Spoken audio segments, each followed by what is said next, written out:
Hello everybody. तो आज ये जो फर्स्ट लेक्चर दे रहा हूँ वो उत्तराखंड में ग्रुप सी के अंदर एक पोस्ट आई हुई है लैब असिस्टेंट केमिस्ट की। ठीक है। तो बहुत सारे फ्रेंड्स ने कहा कि भाई इसके अंदर हमें कुछ अच्छा कंटेंट चाहिए करके।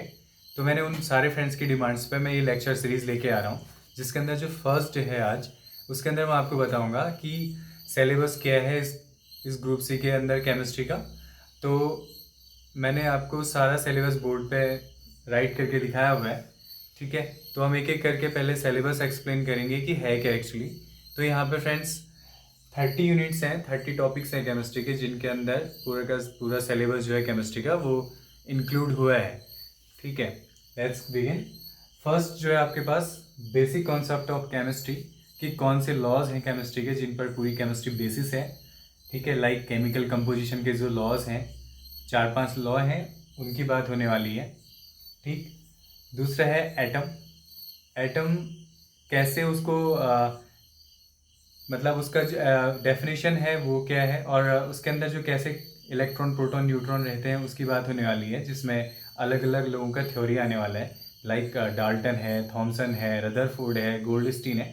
इन सब के जो अपने प्रिंसिपल्स थे, अपने जो डिस्कवरीज थी, उनकी बात होने वाली है स्ट्रक्चर ऑफ एटम के अंदर। थर्ड यूनिट है आपका एलिमेंट्स। तो यू नो वेरी वेल कि हमारे पास जो है अभी के टाइम पे जो डिस्कवर्ड टोटल एलिमेंट्स हैं वो 118 एलिमेंट्स हैं।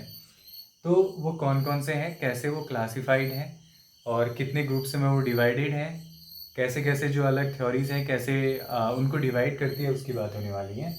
Next we go to next fourth unit where I will discuss chemical bonding.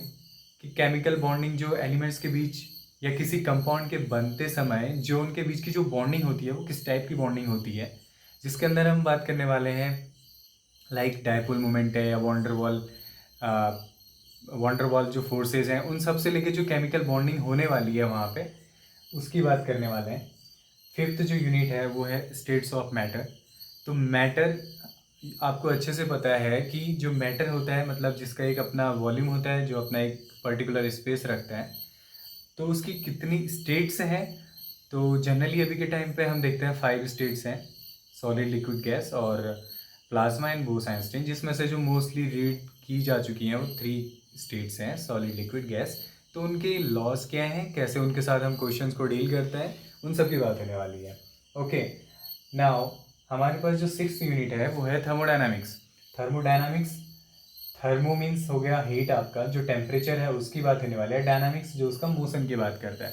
तो थर्मोडायनामिक्स कैसे हीट ट्रांसफ़र होता है, कौन कौन से लॉज हैं जो उसको गवर्न करते हैं, और कौन कौन से मतलब जो zeroth law of thermodynamics, first law, second law, third law, ऐसे करके हमारे पास अलग अलग तरीके के लॉज आते हैं, उनकी बात इसके अंदर होने वाली है। Now we have 7th unit equilibrium. Equilibrium की कोई अगर रिएक्शन होती है या कोई भी जो स्टेट्स ऑफ मैटर हैं वो कैसे एक दूसरे के साथ इंटरचेंज करती हैं या इक्विलिब्रियम की कंडीशन में रहती हैं, उसकी बात होने वाली है। ठीक है। और जो 8th यूनिट है वो है रेडॉक्स रिएक्शन, जहाँ पे रेड मीन्स होता है रिडक्शन और ऑक्स मीन्स होता है ऑक्सीडेशन। तो ऐसी रिएक्शंस जिसमें रिडक्शन और ऑक्सीडेशन साइमल्टेनियसली होता है उनको हम रेडॉक्स रिएक्शन बोलते हैं। तो रिडॉक्स रिएक्शन कैसे बैलेंस होती है, कैसे ऑक्सीडेशन स्टेट निकालते हैं, कौन से लॉज हैं जिनकी वजह से हम ऑक्सीडेशन स्टेट निकालते हैं, ठीक है, उन सब की बात होने वाली है।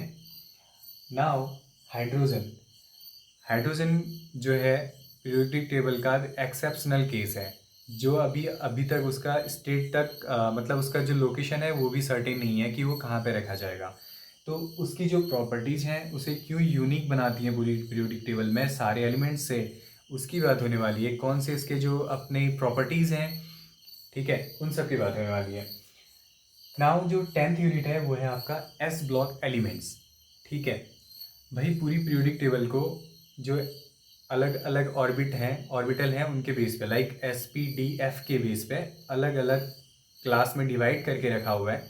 तो ऐसे एलिमेंट्स जिनका जो आउटर मोस्ट इलेक्ट्रॉन है वो एस ऑर्बिटल के अंदर पड़ता है उनको बोलते हैं एस ब्लॉक एलिमेंट। तो उनकी प्रॉपर्टीज़ क्या होती हैं, कैसे वो ऑर्गेनाइज्ड हैं, ठीक है, कैसे वो आपस में रिलेशन बनाए हुए हैं, उन सब की बात इस एस ब्लॉक एलिमेंट्स के अंदर होने वाली है।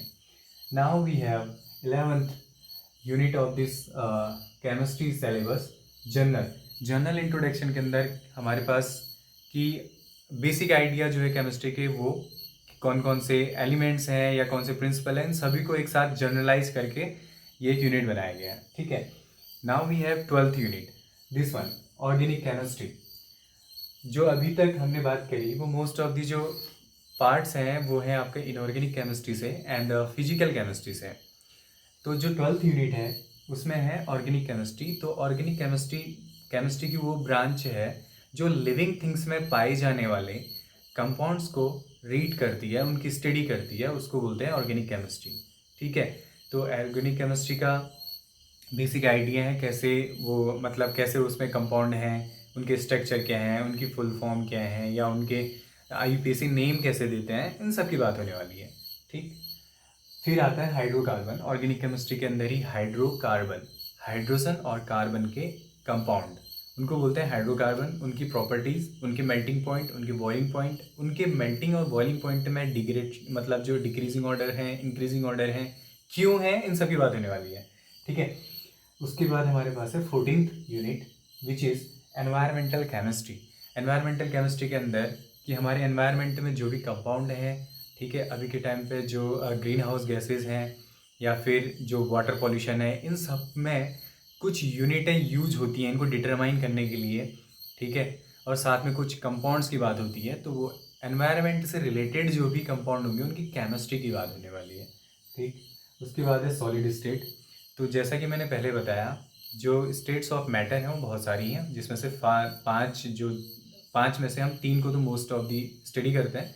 तो उसका सॉलिड स्टेट को हम यहाँ पे सिलेबस के अंदर देख रहे हैं। ठीक है, सॉलिड स्टेट में आपके पास क्रिस्टल क्या है, क्रिस्टलाइन सिस्टम क्या है, ब्रेविस लेटिस क्या है, या फिर FCC, BCC, SC, ऐसे डिफरेंट टाइप के आपको यूनिट सेल्स मिलेंगी। ठीक है, उन सब की बात होने वाली है। Now we have 16th unit solution. Solution कितने टाइप के होते हैं, सॉल्यूशन के जो मेन कंपोनेंट होते हैं लाइक सॉल्यूट और सॉल्वेंट, उसके बेस पे कितने तरीके से इसको क्लासिफाइड किया गया है, इन सब की बात इस सॉल्यूशन यूनिट के अंदर होने वाली है। ठीक, now we have 17th unit electrochemistry. Electrochemistry जो बेसिकली डील करती है इलेक्ट्रोकेमिकल सेल से, ठीक है, इलेक्ट्रोड पोटेंशियल से सेल का, और जो गवर्निंग लॉज हैं उनके बारे में बात होने वाली है, जहाँ पर आएंगे नर्स्ट इक्वेशन है, फैराडेज लॉज हैं, ठीक, या प्राइमरी बैटरीज़ हैं, सेकेंडरी बैटरीज़ हैं, कौन सी बैटरी हमारे डेली लाइफ में हम जो रिमोट में यूज करते हैं, लाइक जो घरों में हम इन्वर्टर में यूज करते हैं, उनका जो केमिकल रिएक्शन है वो कैसे है। ठीक है, कौन से लॉज से वो डिटरमाइन होते हैं, उनकी जो पूरी इलेक्ट्रिसिटी है, आउटपुट कितना है, या फिर उनको कैसे सीरीज में कनेक्ट करते हैं, इन सब की बात इस इलेक्ट्रोकेमिस्ट्री के अंदर होने वाली है।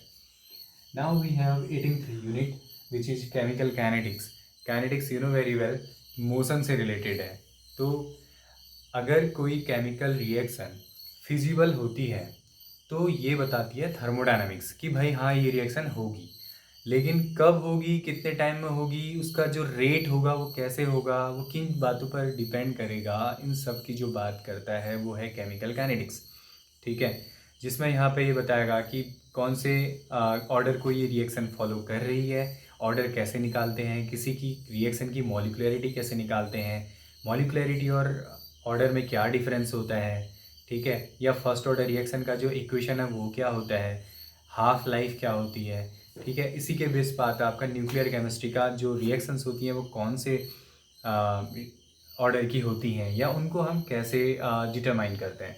ओके,